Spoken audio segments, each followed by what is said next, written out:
السلام علیکم ورحمۃ اللہ وبرکاتہ۔ بسم اللہ الرحمن الرحیم والصلاة والسلام علی خاتم المعصومین وعلی آلہ وصحبہ اجمعین، اما بعد۔ خواتین و حضرات، مختصر درس حدیث کے سلسلے کے ساتھ خلیق الرحمن آپ سے مخاطب ہے۔ آج کی اس نشست میں ہم کچھ ایمان کی علامات پہ بات کریں گے انتہائی اختصار کے ساتھ، کہ ایمان کی علامات کیا ہیں، ایمان کی میٹھاس کب نصیب ہوتی ہے، اور اسی طرح ایمان کامل کب ہوتا ہے۔ یہ ایک سے زائد حدیثیں ہیں اور مختصر ترین حدیثیں، میری بھی کوشش ہوگی کہ میں اس کو مختصر رکھوں۔ اور پہلی حدیث جو ہے وہ رواہ احمد عن ابی امامۃ ان رجلا سأل رسول اللہ صلی اللہ علیہ وسلم۔ حضرت ابو امامہ رضی اللہ تعالی عنہ روایت کرتے ہیں کہ ایک شخص نے رسول اللہ صلی اللہ علیہ وسلم سے سوال کیا۔ سوال کیا تھا؟ مل ایمان، یا رسول اللہ ایمان کیا ہے، ایمان کی حقیقت کیا ہے؟ آپ صلی اللہ علیہ وسلم نے ارشاد فرمایا، اذا سرت کا حسنتک وساءت کا سیئتک فانت مؤمن۔ جب تمہیں تمہاری نیکی خوش کر دے اور تمہاری جو برائی ہے تمہیں غمگین کر دے، تمہیں رنج و فکر میں ڈال دے، بس پھر سمجھ لو تم مومن ہو۔ یعنی تم نے کوئی نیکی کی ہے، خوش ہو رہے ہو، کوئی برائی کی ہے، تمہیں فکر پڑ رہی ہے، یہی تو ایمان ہے۔ یعنی نبی کریم صلی اللہ علیہ وسلم نے سوال کرنے والے کی دل کی کیفیت اس کے سامنے رکھ دی، دل کی کیفیت کے ذریعے ایمان کو ڈیفائن کیا آپ نے۔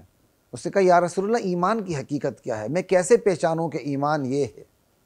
آپ نے فرمایا جب تمہاری نیکی تمہیں خوش کر دے، تمہارا گناہ تمہیں رنجیدہ کر دے، تو یہ نیکی پہ خوش ہونا ایمان ہے، گناہ پہ رنجیدہ ہونا ایمان ہے۔ کتنی بڑی بات ہے، اللہ کی قسم۔ خواتین و حضرات، میرے سمیت ہر بندہ سوچ لے، ہم اپنی نیکی پہ کتنے خوش ہوتے ہیں اور اپنے گناہ پہ کتنے رنجیدہ ہوتے ہیں۔ نیکی پہ خوش ہونا تو چلو تھوڑا بہت آج ہے، گناہ پہ رنجیدہ ہونا کتنا ہے؟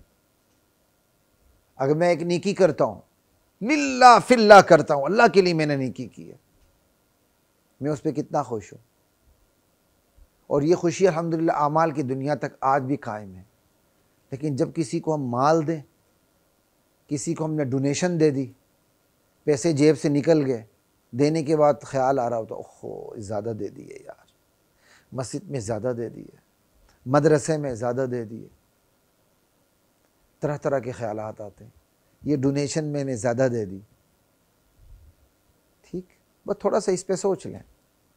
اسی طرح جب تمہارا گناہ تمہیں رنجیدہ کر دے، تو یہ گناہ پہ رنجیدہ ہونا، ارے صحابی، یہ ایمان کی نشانی ہے، یہ ایمان ہے۔ آج یہ بہت کم ہے، بندہ گناہ پہ رنجیدہ ہو، گناہ پہ اسے فکر پڑ جائے، یہ بہت کم ہے۔